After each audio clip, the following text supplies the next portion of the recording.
Okay, welcome to the video on mounting the new blokart tires. This is going to be kind of a live event. I am right back here picking a tire straight off of the still compressed stack of tires, so that there's no hokey pokey. I also have a brand new valve stem here, and so we'll see how this goes. I've had a bit of practice mounting tubeless tires on blokart rims, but not so much with the new blokart tires.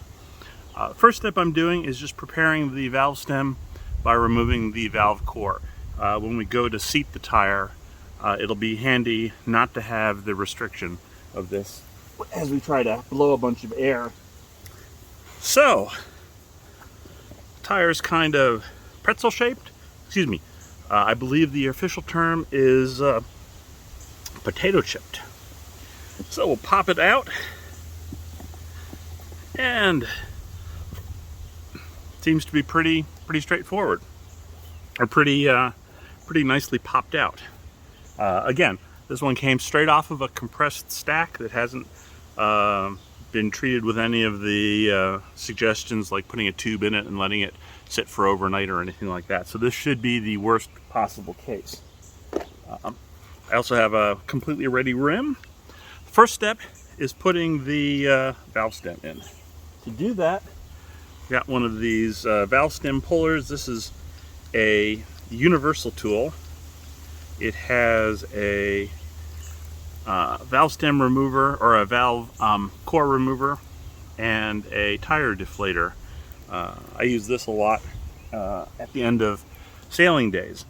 All you have to do is pull the valve stem through. It helps to have a little bit of assistance in terms of friction reduction. So we'll use the same thing we use for mounting tires. And we just pull, and it pops in place. No problems. Just to avoid messes in the future, we'll wipe off the excess. From here on out, until we get to the actual seating, it's just the same as any old tire mounting, except that you don't have to fight with the tube. I have to say that the blokart tires push onto the rim as easily as any tire I've ever used. So they are definitely not hard to mount. Having said that,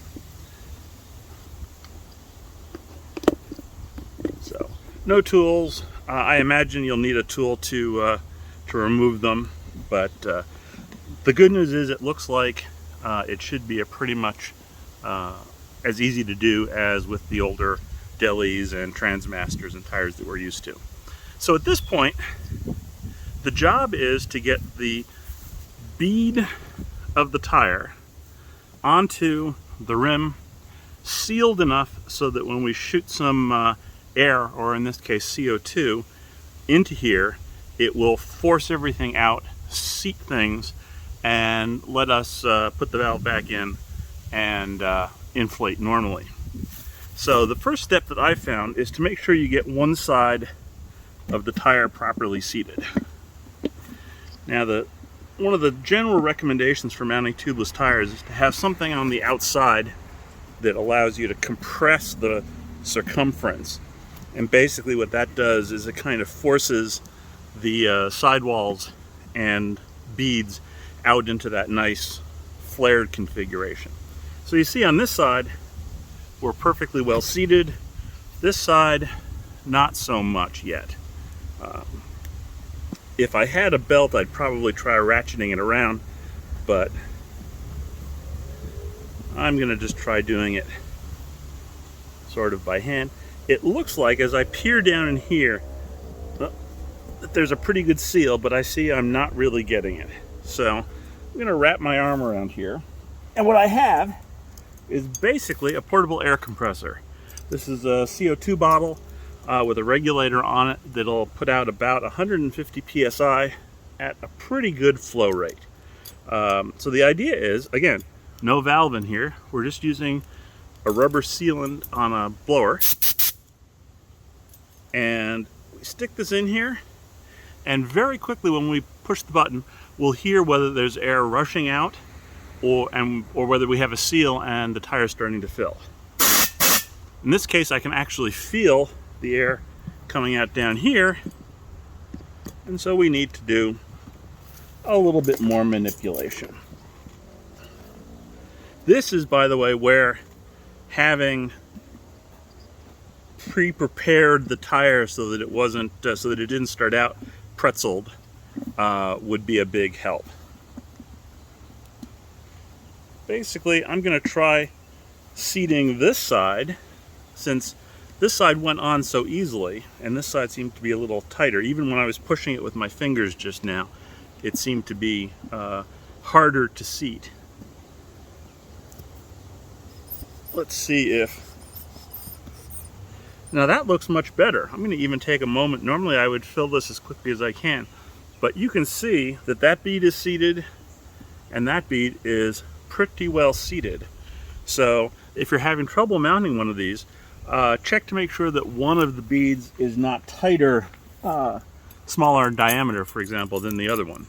Now, blasting some CO2 in, you see immediately the tire popped onto the rim. I can hear the pressure building inside. The only leakage I hear is right out of here. So now comes the vaguely tricky part. Since we don't have a valve stem in there, or a valve core, and we seem to have dropped ours on the ground, we need to get one and install it without losing too much pressure. This is actually much easier to do than it sounds.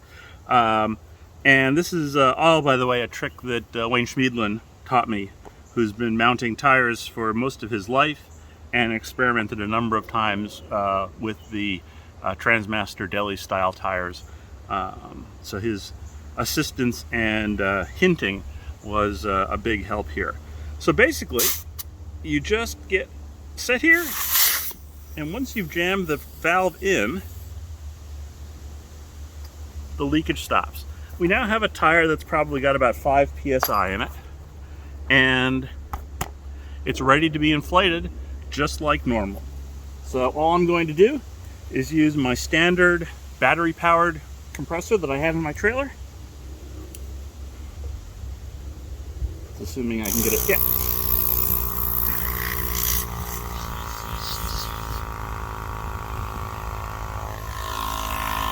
And we'll just watch the pressure needle rise up.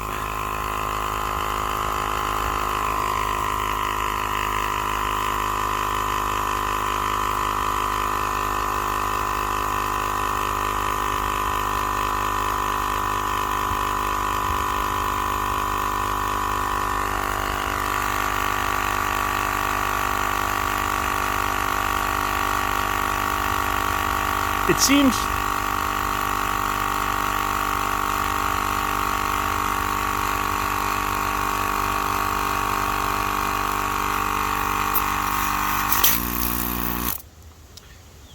my experience is that it seems to be important to, right after you mount the tire, immediately inflate it to a pretty reasonable pressure. I think that is helping really firmly seat the bead against the wall. And that's all there is to it.